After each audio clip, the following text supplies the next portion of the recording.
আজি আমি এইটো বিভিন্ন মিডিয়াত এটা প্ৰকাশ হৈছিলে যে অমৃত বৃক্ষ আন্দোলনৰ এইটো Guinness world record Guinness book of world record হৈছিলে আৰু ইয়াত প্ৰায় 9 লাখ পুলি ৰুইছিলে। গতিকে বহুত মিডিয়াত এইটো কথা ওলাইছিল যে ইয়াৰে কিছু সংখ্যক পুলি মৰিছে আৰু প্ৰজেক্টটো আমি ছাকচেছফুল হোৱা নাই বুলি মানে বিভিন্ন মিডিয়াই কৈছিল, চৰ্চা চলিছিল। আৰু সেইকাৰণে আজি মই নিজে আহিলোঁ চোৱাৰ কাৰণে। গতিকে মই একদম ভালকৈ চালোঁ গোটেইকেইটা ছেক্টৰ খুব ধুনীয়াকৈ। গতিকে এতিয়া আজি দেখিছোঁ যে এই প্ৰজেক্টটো ছাকচেছ হৈছে আৰু পুলি যি 2-এটা পুলি মাজতে জুই লাগিছিলে, ইয়াতে জুই লাগি কিছু 2-এটা পুলি মৰিছিল, কিন্তু সেই মৰা পুলিবিলাকৰ তলেদি আকৌ নতুন পুলি ওলাই আহিছে। সেইটো মই নিজে আজি চাইছোঁ গোটেই কথাটো। গতিকে প্ৰজেক্টটো খুব সফল হৈছে আৰু এই ক্ষেত্ৰত আমাৰ এই অঞ্চলৰ ৰাইজকো আমি ধন্যবাদ দিছোঁ, BTR গভৰ্ণমেণ্টকো ধন্যবাদ দিছোঁ আৰু আপোনালোককো আমি ধন্যবাদ দিছোঁ। আৰু মাননীয় মুখ্যমন্ত্ৰী নিজে আহি ইয়াতে নিজে প্লান্টেশ্যন কৰিছে। গতিকে যিটো ব্লকত মুখ্যমন্ত্ৰী ডাঙৰীয়াই প্লান্টেশ্যন কৰিছিল সেইটোত অৰ্জুন গছ ৰুইছিল। আজি মই দেখিবলৈ পাইছোঁ তাত অৰ্জুন গছবিলাক ওখ হৈছে, ভাল হৈছে। আৰু ইয়াতে চিচু, অৰ্জুন আৰু আমাৰ খয়েৰ আৰু শিমলু আৰু অৰ্জুন এইবিলাক গছেই ইয়াতে হ'ব আৰু বেলেগ গছ ইয়াত ভালকৈ নহয়। গতিকে হয়, সেইখিনি সময়ত ৰুইছিল, চেলেঞ্জিং সময় আছিল, পানী নাছিল। আমি সেই নদীৰ পৰা এটা এইফালে পানী কাটি আনিব লগা হৈছে, সুঁতি এটা, নহয় জানো?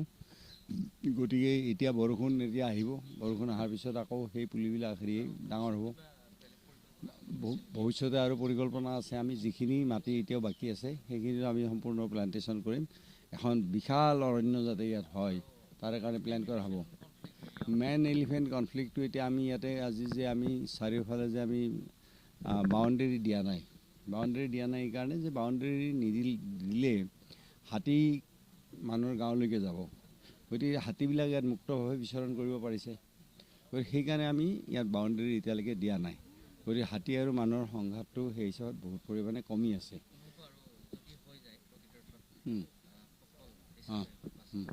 আৰু এই জংঘলখন যেতিয়া ডাঙৰ হৈ যাব তো তেতিয়া হাতী আৰু মানুহৰ সংঘাতটো নাইকিয়া হৈ যাব। ইয়াত এই অঞ্চলবিলাক এনেই পৰি আছিল, সেইকাৰণে সংঘাতটো মানুহৰ লগত বাঢ়িছিলে। এই আঁচনিয়ে বহুখিনি সহায় কৰিব হাতী আৰু মানুহৰ সংঘাত কমাবলৈ।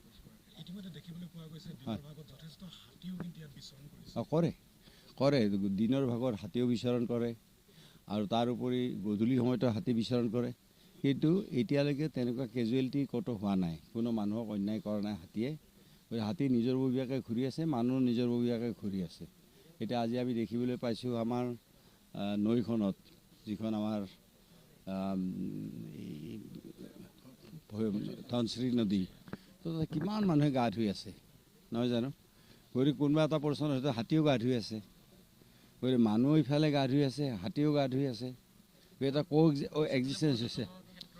পৰ্যটনৰ ক্ষেত্ৰতো হ'বই, ইমান ধুনীয়া জেগা ক'ত অসমত আছে ইমান ধুনীয়া জেগা, হয়নে নহয়? গতিকে ইফালে ভূটান আৰু ইফালে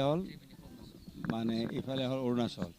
আৰু আমাৰ এই যিখন নদী আমাৰ আহিছে, এই ধনশিৰি নদী, আৰু লগতে অৰুণাচলৰ পৰা এখন নদী আহি তাতো মানে সংযোগ হৈছে।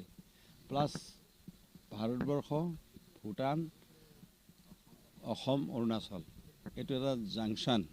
গতিকে ইমান ধুনীয়া ঠাই, ইয়াততো টুৰিষ্টসকলেতো বহুত ভাল পাব আহি। আৰু ইফালে ভৈৰৱকুণ্ড এই গোটেই অঞ্চলটোৱেই ধুনীয়া অঞ্চল। আৰু এই নদীখনতো সদায় প্ৰতি মানে বছৰত এই নদীখন বৈয়ে থাকে। আৰু আজিও দেখিবলৈ পাইছোঁ মই আজি যে এই ৰ'দত ইমান গাড়ী আহিছে, এই গাড়ী ইমান আহিছে আৰু মানুহবিলাক নদীত খুব আনন্দেৰে গা ধুই আছে, কিমান ভাল।